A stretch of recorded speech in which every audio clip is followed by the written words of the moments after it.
So tingnan niyo po yung ano, yung interior niya. So ganyan po siya ngayon. So makikita niyo yung space. Tapos maganda po yung kanyang opening ng sasakyan. Okay? So naka-leather seat tayo. Ito po yung kanyang electronic gear selector. Okay? So ayan po, bukas ang sasakyan, may aircon pero hindi siya tumutunog. 'Di ba? Even a vibration. Okay? Ayan po. So dito sir, sa loob, ayan. Ito po, may camera siya. Press nyo yung camera. Makikita nyo po, may around view monitor camera with moving object, yung MOD. Okay? So sobrang linaw po nung kanyang around view monitor camera.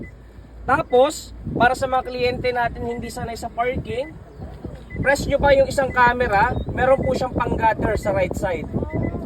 Okay, bakit sa right side lang po?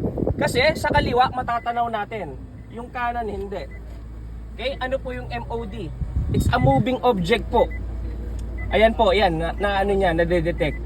Pag red, ibig sabihin, tatama. Pag dilaw, warning. Pag green, malayo pa. Okay? So nakikita nyo po ang lamig nung ating aircon. Okay? So ano pa po, itong may cruise control tayong kasama. May voice command. Of course, ito yung kanyang mic. Tapos infotainment. Ganda ng infotainment po nung chicks. Tapos ito po yung mga controls. Okay? Ang shifting po, dito nyo makikita. Okay? So makikita po ninyo, yung normal mode, 328 kilometers kayang takbuhin. Ngayon, pag switch ko into sports, 346 kilometers na po ang kaya niyang ano.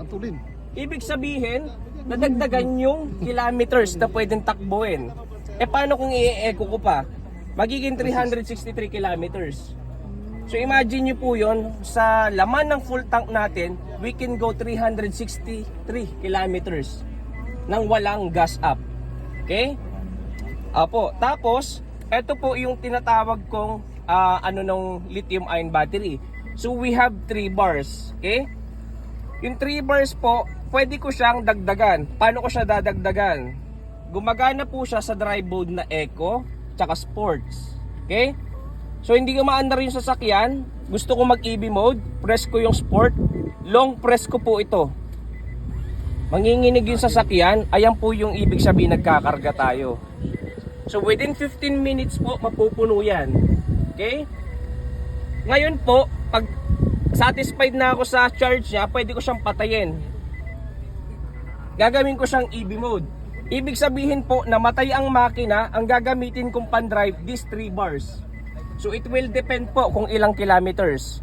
So sa na-drive ko, umabot ako ng 5 to 6 kilometers without using the engine. So sobrang tipid niya talaga. Okay? So gumagana lang po itong EV mode kay Eco tsaka kay Sports. Pag ni-normal mode ko po, mawawala yan. Oh, unable kasi hindi naka-Sports or Eco. Okay? So yan po, yung shifting naman natin, just press your brake down. So ayan, ibig sabihin naka-drive. Isa pang down po, yan yung B mode, yung sa low gear, yung palusong natin. Ang neutral po, dalawa. Ito, isang angat. Neutral. Okay, ang reverse po ito. Press this. Ayan, so nasa reverse na yung camera. Okay? Ano pa yung isang reverse? Kasi yung isang reverse kanina, paangat. Ay, yung neutral, paangat. Ngayon po, ang reverse na pababa, half lang. Naka-neutral na po siya. Tapos kung magpa-park tayo, just press P. Naka-park na po siya. Yan po yung sinasabi ko sa inyo. Umilaw yung makina because ito yung vacuum effect. Okay, pero hindi po siya nagkarga ng gas. Para lang yung, ayan o, sa pressure nung brake. Okay? Yan siya. Okay, so mamaya po ituro ko sa inyo yung auto hold. Kailangan kasi umandar tayo.